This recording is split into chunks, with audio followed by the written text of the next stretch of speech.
everybody, welcome back. Welcome back to Witchlands Week on my channel, where I'm doing videos every single day about the Witchlands series by Susan Dennard in the run-up to the release of Witchshadow, the fourth book in the series that comes out on Tuesday the 22nd. The Witchlands is my favourite book series ever, and lots of people have read it, but I don't think a lot of people, I don't tend to see that many videos past just a review of the first book, and I'm kind of just going to sit in my corner of the internet and make as much noise as I possibly can. If you haven't checked out my other videos, I've done spoiler-free discussions of the book series, book cover ranking video, a book tag that I created that I'd love you all to take part in, just lots of other stuff that's going on.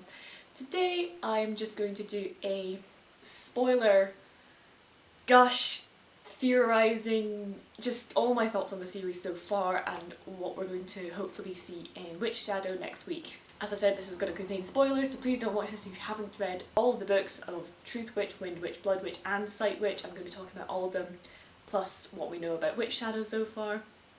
So if you want a spoiler-free discussion, check out my video from day one, which is You Should Read the Witchlands. That's spoiler-free, and I discuss basically some similar points in there as I will here. I think just one of the things that I just love about this series is how each character has just so much more to them than what you originally think. Like, you think, you started off thinking that Vivia is just this sort of scheming, bitchy, will do anything sort of character who is just sort of after Merrick all the time and always trying to one-up him, because obviously that's the way he sees her. But then you see her point of view. She's got anxiety and she's being sort of beaten down by her dad, like not physically but sort of metaphorically. She's constantly undermined because she's a woman. She gets compared to her mother, who had a bit of who obviously was dealing with huge mental health issues and got no help for it. And she's caught in this idea of, what she wants to be, but what she needs everyone to perceive her as in order to, what she thinks will gain her respect. And, so there's her character. Leopold you first see, and he's like sort of that kind of flirty, fun friend of Safi's, and then you find out that he's working for some mysterious person and he's actually highly involved in all the political machinations that are going on. The Hellbards have more depth to them than they're being completely controlled by the Emperor. I mean, are we ever going to see them break out of that control? This book? That would be cool to see. Even just the fact that, you meet Caden again, you meet the mysterious chiseled cheater from chapter 1, and he becomes a really important character, and I love him. I just love that she's sort of laid all the groundwork for all this stuff. Merrick is, a nice character, he cares about his crew, he cares about his thread brother, but, as I said, he has this sort of formed opinion of Vivia that he sort of won't deviate from. He thinks that he needs to be angry all the time, and similar thing to Vivia, in order to gain respect, they sort of think they have to behave like their father. I loved the scene in Bloodwitch where his magic increases tenfold when he lets go of his anger. That scene was just, I loved it.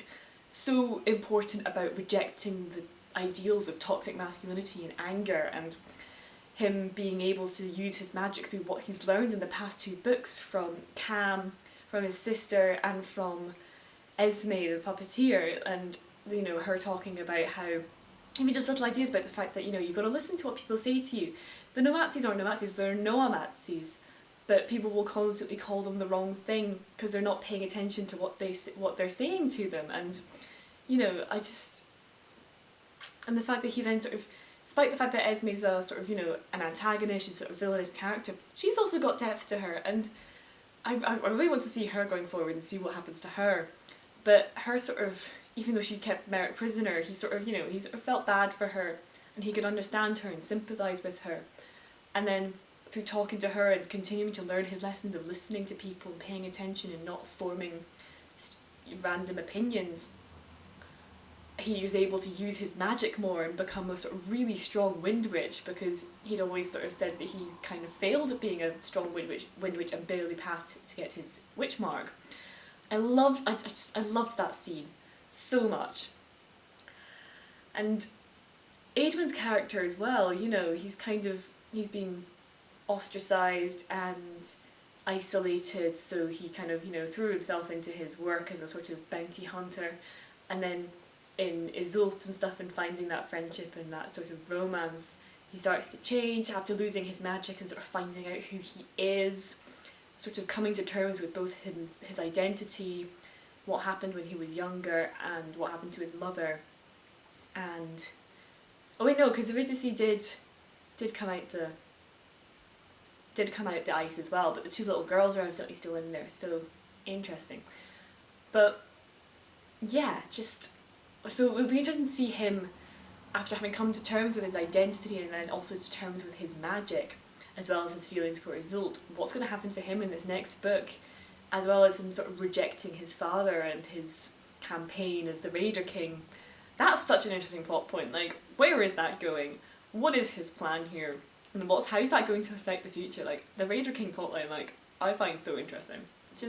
And Safi losing her magic as well, or at least half of it. First of all, is it Habim got the witch lens, the truth lens? So she I can't remember, she can still tell when someone's telling the truth, but not when they're telling a lie, that was it. So how is that going to impact her going forward, especially now that the Emperor's got her? Is she going to have to hide from him that she's only got half her power? What's going on there? She's going to be in such a tricky situation, I think, having been captured by, if she has to go back to the Emperor now, willingly. I think I love that plot point. I think it's so interesting because she's been so reliant on her witchery for such a long time. It'll be really interesting, I think, to see what she goes through now that she's lost half of it. And also, who's got that witch lens? What are they going to do with it? Will she ever get it back? What's going to go on there? I'm really curious as well to see Isolde's. This is Isolde's book, this is her character arc. She's obviously gone through a lot already, she's become a lot more confident and a lot, she's got this relationship with Adrian going, she's learning to sort of be her own person without Safi, as well as sort of coming to terms with the fact that she's actually perhaps more of a void witch, she's a weaver witch, or at least something beyond that. What her relationship with the puppeteer is and stuff as well. I just badly want. I'm so excited. I'm just so excited to finally see Isolde's arc come true, come into full view, and have this book truly focus on her and her arc. And I'm just so excited because apparently her arc Susan Dennard wanted it to be 2 books, so clearly a lot of shit's gonna go down. So if this is 2 books compressed into 1, she's just clearly such an important character, and I love that for her. I love Isolde. So badly want to see just what happens with her. And I see a lot of people complain about the world building, but personally I quite like that you're just sort of chucked into it, and they do explain a lot of things because they don't really need to be over explained. I saw one review that was oh, you don't get an explanation of how the witchery works. Well, it's just magic, and there's some denominations of it, and you can just do it. It's a bit like bending in Avatar: The Last Airbender. You've got to sort of it just works. I don't get people that sort of complain about it because it's not that difficult to follow, in my opinion. The only thing that confused me the first time I read it was the geography, because they mentioned about Empress Vanessa, but I didn't realise she was a different empress of a different country from the emperor who then wants to marry Safi. Because when they sort of then later are he's chosen a bride and it's Safi, I was but isn't he married to that other empress? That was the only thing I got confused about. But then obviously once you get into Windwitch, you're spending time with Vanessa, you know who she is, you know she's the Empress of Marstock, you know that's a completely different country. That's the only thing that confused me. Other than that, you can always just reread the book and it becomes really clear. And it does drip feed you, but I like that. You've got more to read for, you've got more to understand as you go along.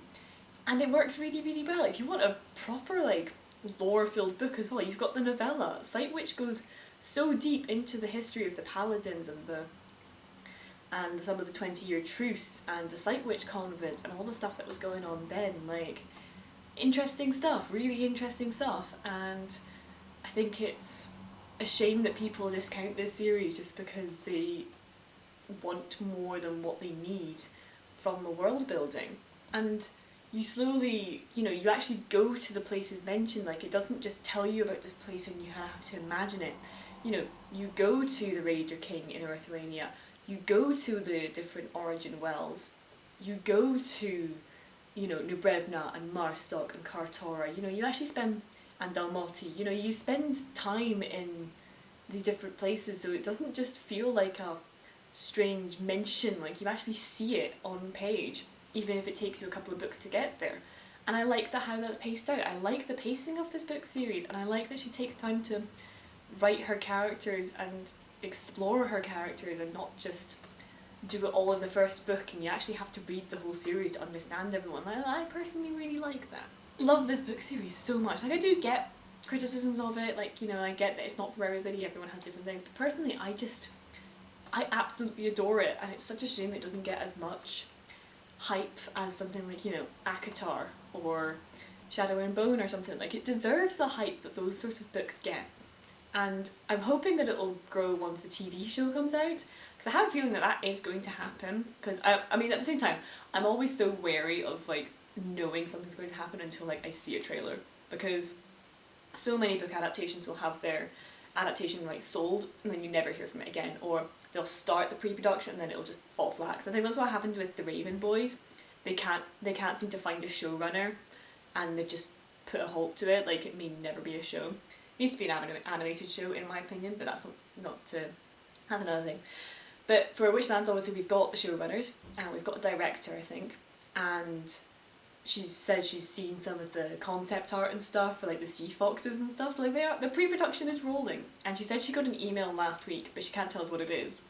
So I reckon they've either got writers or producers.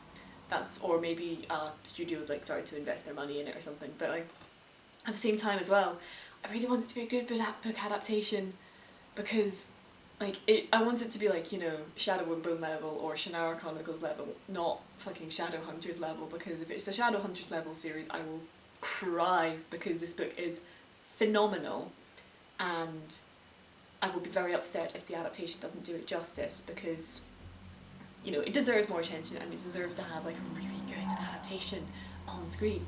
And I am so excited for that, and to see that, and to hopefully they'll cast it well, hopefully they'll score it well, hopefully it'll be written really well. Like, we can only hope. And hopefully with it coming out, more people will be aware of the series and they'll read it and they'll know what I'm on about, because it's so fucking good. But anyway. But yeah, let's just go straight into this. So I am so excited for Witchshadow, holy shit. Because me and Susan Dennard, I watched one of her lives last night and she was saying that, like, so much stuff gets answered in this book, and, like, shit went down in Bloodwitch. Like, Aaron's character changed so much, Merrick went through a whole bunch of shit, Safi's sort of really coming to terms with, like, her witchery and stuff, Isolde's going through it, like, you know, the paladins are waking up, and, like, they've been reborn into people, like Ivrain and Styx and stuff, and I don't know where they're going with that, and I'm so excited. Like, we got introduced to the paladins in Sightwitch, and just then having them pop up in Bloodwitch with them evidently being resurrected into people that we know now is fascinating to me. So obviously Cullen, Ivrain and Styx are three that we know of. I don't seem to remember if there are any others, but I'll be very curious to find out who else is who, if any of our main characters, or Vivia or Vanessa or Leopold or any of the sort of side characters, if they're going to be any of the paladins and stuff. Like, oh, I love that whole plot point. I just want to know where that's going. I'm just so excited for that. And Susan Dennard just says that it's about, like, Isolde and her mum, so I'm really curious to see more of that, because we only got, like, a little bit of their relationship in Truthwitch, and definitely, you know, Isolde feels like she disappoints her mother and stuff, but her mother maybe doesn't feel that way. So is Isolde maybe because she has to run from Kartora according to the blurb? Is she maybe now going to go find her mother and Alma, as they said that she would? When they offered, you know, back in Truthwitch, they said come find us, so maybe she's gonna go find them. I have a feeling that's where that's gonna go. And her powers, like, because, you know, we've thought up until this point that she's a thread witch, but it seems that they seem to be hinting that she's maybe like the puppeteer and a weaver witch, but is she not? Because even then Susan Dennard seems quite hesitant to confirm that, so I'm wondering if she's like a full void witch, or something else beyond a Weaver Witch or a Thread Witch. Like, who knows? I really want to know what's going on with her magic, and it seems like she's going down a bit of a darker path with her magic, and it'll be something sort of, you know, go full into the void or not. Like, I really want to know what happens there, but my theory is she's like a full void witch, whatever that may be, which would be a really interesting thing to see. But, you know, we'll have to see about that. As well as the fact that Adwin says that she's got no blood scent. What's that about? Like, are we going to find out, or are we going to have to wait until the last book in the series? Which I believe is going to be called Witchlights, or Witchlight. First of all, because when she did the name change to Witchshadow for this one, she sort of made a comment, oh, you can probably guess at the last minute, and then in the live last night, she accidentally said the word Witchlight and managed to cover it up and say Witchlands, but I have a feeling that was a accidental, oops, that's what the title is, so that's good, that's cool. Like, oh, I just love all the character dynamics and stuff in the series so far. Like, you know, Safi and Izilt's friendship is just on point, despite the fact that they're not actually in the same place for 2 books. You know, all of Windwitch and all of Bloodwitch, they're separated. It looks like they're going to be separated again, which I'm a little mad at, but at the same time, I like seeing them on their own. Like, you know that they're friends, you know that they're friend sisters, and, you know, despite the fact that they then spend 2 books trying to get back to one another, they still grow in their own way, but then their friendship also grows because they're still able to talk. And it'll be interesting to see what, like, Safi's opinion on Isolde and Adwin being a thing, because obviously the last time she saw Adwin he was like hunting them down, whereas now Isolde spent more time with him and he's changed a lot and he's really grown to care for her. So it'll be interesting to see if Safi's like, wait, what, you're with this guy now? And she has to be like, wait, okay, hold up, he's changed. If they have like a sort of sisterly conversation about that. It'll be really interesting as well to finally see the Emperor of Kartora and stuff, because he was sort of introduced in the first book and we know that he's kind of after Safi. How did he find out about her witchery? Like, because, you know, she kept it secret for a long time. Was it just through... Oh no, it was through Caden, wasn't it? It was through the Hellbard. No, never mind, forgot that plot point. So it'll be interesting to actually see what he's like and what he does with Safi. I have read a snippet, and so I know he's a complete asshole, but we know Susan Dennard, and everyone's got their own motivations and their own depth, so even a character like this, I'm kind of interested to see what he's going to be all about. Speaking of like Hellbards and stuff, Uncle Aaron is quite possibly one of the most interesting characters. Like, him, Habib and Matthew and Leopold are some of like my favourites, because I have no idea what their motives are. Because like it turns out like that Aaron's been faking being a drunk this whole time. Like, what's that about? Why? What, like, what's his big plan? Is Leopold working for him, or is Leopold working for someone else? Because like, Leopold's up to something. You know, he's my favourite character, I think, because he comes across as a sort of, you know, 2-dimensional kind of flirty sort of friend of Safi's, and like he spends the entire first book fucking messing with Adwin. Like, love that for him. And then he's so there for Isolde in Bloodwitch, and he helps her escape of rain, and I just want to see what happens with him more. Apparently he's going to be spending more time with Safi this book, so that'll be cool to see, because I've obviously seen him with Isolde, so it'll be fun to now see him with Safi, especially this sort of new version of Leopold that she's not really used to, where he's scheming and got motives, and, you know, we don't know what his deal is. I am so looking forward to Vivia and Vanessa being together. Like, is there going to be a romance there? Who knows? I wouldn't mind it if there was, but like, you know, I'm still liking the Vivia Styx thing, but if Styx is going to be Lady Bale, then Bale, then, you know, maybe give Vivia another option. What's going to go there? I loved the scene in Bloodwitch where Safi's observing the power that these 2 women both have and how like tense the room is because they're such formidable women. Like, I loved that scene in Bloodwitch. That was so cool. So it'll be interesting to, I'm really looking forward to seeing perhaps more of that and how they then sort of perhaps probably become friends, but I have a feeling it'll be sort of like, you know, yeah, I want to see what happens there. And poor Vanessa as well, like they'll have a lot to bond over, because like Vanessa's like just lost all her kingdom because Matthew and Habib have apparently blown that to shit, and Vivia's obviously sort of been ousted by her father a bit, so they've kind of got that lost their kingdom thing to bond over.